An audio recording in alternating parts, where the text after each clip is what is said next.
இந்த ப்ராப்ளம் பாருங்க. ராணி bought 100 bananas at the rate of rupees 320 and sold at the rate of rupees 60 per dozen. Find the profit or loss percentage. ராணி 100 வாழைப்பழங்களை ரூபாய் 320க்கு வாங்கினாள். அதனை ஒரு dozen 60க்கு விற்றாள் எனில் அதன் லாபம் அல்லது நட்டம் சதவீதம் காண்க அப்படின்னு கேட்டிருக்காங்க. பாருங்க, ராணி பார்த்தீங்கன்னா 100 பனானாவை 320 ரூபாய்க்கு வாங்கியிருக்காங்க.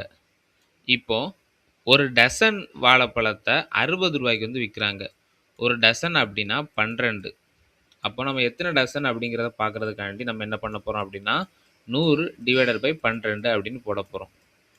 100 டிவைடட் பை 12. இப்போ டசனுடைய ப்ரைஸ் 60 இன்ட்டு 60 போட்டோம் அப்படின்னா நம்மளுக்கு எவ்வளோ டசன் மொத்தமாட்டு விற்ற விலை எவ்வளோ ரூபா அப்படின்னு கிடைக்கும். அதாவது selling price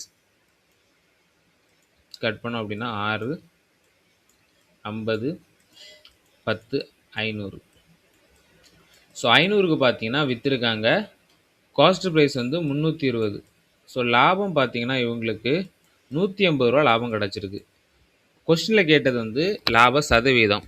so 180 divided by cost price 320 into 100 போட்டோம் அப்படின்னா 9, 16,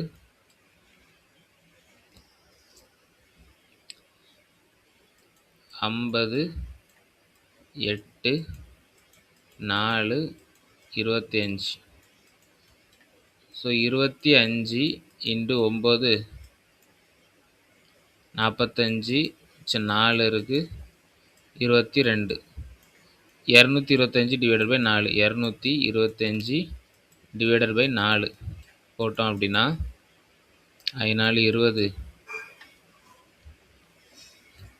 6 4 24, மிச்சம் 1 இருக்கும். 6 4 24, 1/4. 56 1/4% தான் இதோடைய லாப சதவீதம். ஆப்ஷனில் செக் பண்ணலாம். ஆப்ஷன் டியில் கொடுத்துருக்காங்க 56 1/% அவ்வளோதான்.